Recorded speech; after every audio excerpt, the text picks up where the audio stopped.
We begin with breaking news on the economy.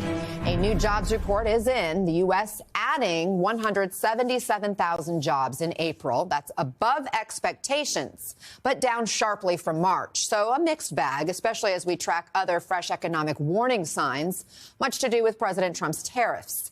GM lowering its 2025 outlook, expecting a $5 billion tariff hit. McDonald's reporting sales crater to the lowest level since 2020. Microsoft unveiling major price increases on all Xbox consoles and games. And as of today, shoppers will have to pay an import fee on cheap online goods. Plus, tomorrow, the auto tariffs go into effect. We'll explain why you may end up paying more, even if you already own a car. Let's break it all down with NBC News White House correspondent Yamiche Alcindor in West Palm Beach, Florida, with the president. NBC News senior business correspondent Christine Romans here in New York, and Axios chief economic correspondent Neil Irwin. Okay, Christine, take us through this jobs report. Good numbers all around. Can this rate of hiring continue and maybe cushion the impacts of the tariffs? Well, look, the job market is resilient. And, you know, we ended last year and came into this year with a strong labor market, cooling, but still strong. And so I think that's good news considering all the uncertainty that is ahead here. An unemployment rate of 4.2%, that is near historic lows. You look under the hood here, you can see healthcare hiring a lot. You can see warehouses hiring. I wonder why. Because companies have been pulling forward a lot of their purchases of goods before tariffs. And then you look in also in these numbers, then federal workers, you see 9,000 federal workers lost jobs. This year, about 26,000. That's probably an undercount. And here's why. The government, even in this notice, says if you're sort of furloughed or you're still getting a paycheck, you're still counted as employed. So a lot of these people with buyouts are just not in these numbers yet. So this is a solid position to start from with a lot of tariff uncertainty happening right now. Yamiche, what's the framing from the White House on these numbers? Well, the White House is really looking at these numbers and saying that they're a boom for the economy, even if they are lower than last month, but they are higher than expected. So this is really a White House that is trying its best to come up with good messaging when it comes to the economy, given the fact that there's so much fear of a recession because of President Trump's tariff plans, as chaotic as they may be, as well as, of course, his escalating trade war with countries like China. So the White House is looking at these numbers and saying this is evidence that President Trump is doing the right thing. It's still, of course, a big question sort of what the future of this economic plan is going to be and what the consequences of the president's policies are going to be. Neil, the next jobs report will really be the first one that's surveying the landscape after the Trump tariffs. Can this hiring pace be sustained? Maybe for a while, but, you know, the truth is the U.S. economy is a slow-moving tanker ship. These things don't turn on a dime. If you're an employer, you know, Liberation Day, the tariffs were announced on April 2nd. The reference week for this data we got today is basically the second week of April. But it's not as if you're going to fire a bunch of people just because of an announcement. It's not like you're going to suspend hiring. And, you know, the question is May soon enough for those effects to start to take place? Might be May, might be more of a summer story. Again, slow moving things. And for the administration, you know, you have the situation where anytime a good number comes out, they want to say this is the Trump economy. Anytime a bad number comes out, like this GDP number earlier in the week, it's all the Biden economy. So there is some kind of cherry picking going on in reading and parsing this data as it comes in.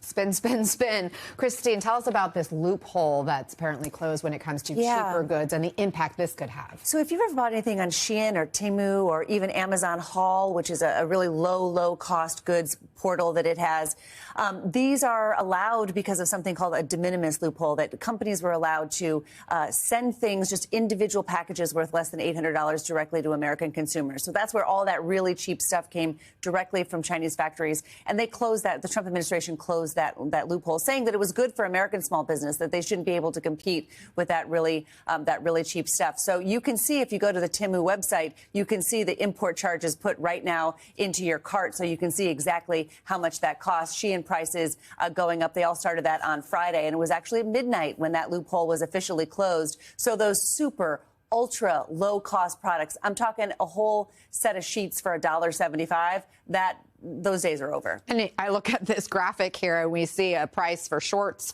going up literally more than double because of the import charge, which is more than the cost of the good itself. Same there for, is that like a humidifier or something next to and it. If you look, It's even crazy. outside, A blender. even outside of this de minimis world, when you're talking about 145% tariffs from Chinese goods, I mean, that means, if you buy something worth $100, you're paying $145 in import prices. Maybe not you paying all of it, but all along the food chain, those prices are rising. So we'll be seeing that in days and weeks ahead. Yamiche, there have been some developments, I understand, in the past 24 hours on trade talks, specifically regarding Japan and China. Where do things stand? Well, this has been a really interesting and confusing situation because President Trump has maintained for a few days and weeks now that he was negotiating with China, but the Chinese officials have been clear that no negotiations were happening. Now we have new statements out. So the China's Ministry of Commerce says the U.S. has recently conveyed information to China through relevant channels expressing a desire to start negotiations. If the U.S. wants to negotiate, it should show sincerity by preparing to take actions in correcting its mistakes and canceling the unilateral tariffs. So there are the Chinese essentially saying, if you want to come to the table, you're going to have to take some actions here. But then we have a new statement also from the National Security Council. They're saying we are in constant communications with Chinese officials through normal diplomatic channels. And I should tell you, one of the things I've been asking the White House over and over again is, well, when was the last time that President Trump and the president of China spoke? Because the president has said a number of times that he's spoken to the president of China. And White House officials have made it clear that after these tariffs went into place, these two leaders have not spoken. So that is the Chinese have continued to maintain that. The U.S. officials have been a little bit vague on that. But now we have these new statements sort of saying where the things are right now. And Neil, in the latest statement, China says the U.S. must cancel tariffs to start negotiations. Any chance you see that happening? What are you hearing?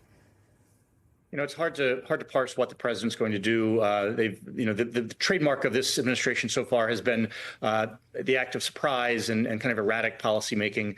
So could they back down and make that a precursor to any serious negotiation?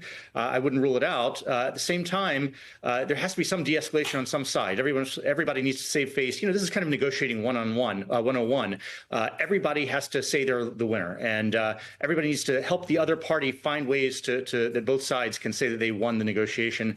And so we need to find some way for this de-escalation to happen. And the longer we have these 145% tariffs on China, the bigger the ultimate disruption will be to the U.S. economy. Because, right now we have inventories that we're running through that were imported pre-tariff. But the longer this goes, the fewer shipments that are coming from overseas, the more you might see some empty store shelves, some price inflation, things like that.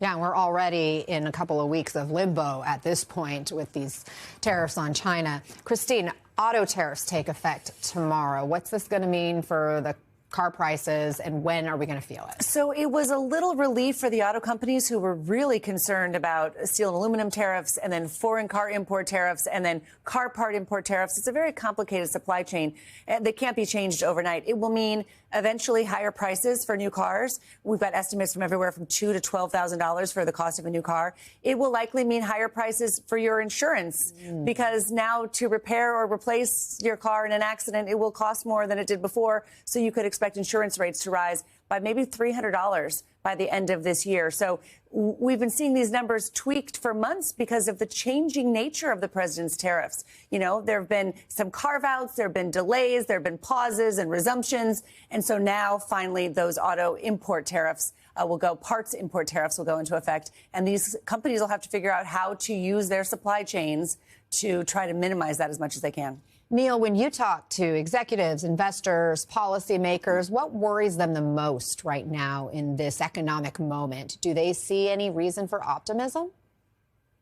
Look, I think the reason for optimism is there is always the ability to de-escalate. And, if we just have a new kind of across the board tariff, 10%, that can be kind of parceled out between suppliers, the importers and consumers. And it's not disastrous if it's steady. What's disastrous and what's problematic is when tariffs go from 10% to 20% to 124%, 145%.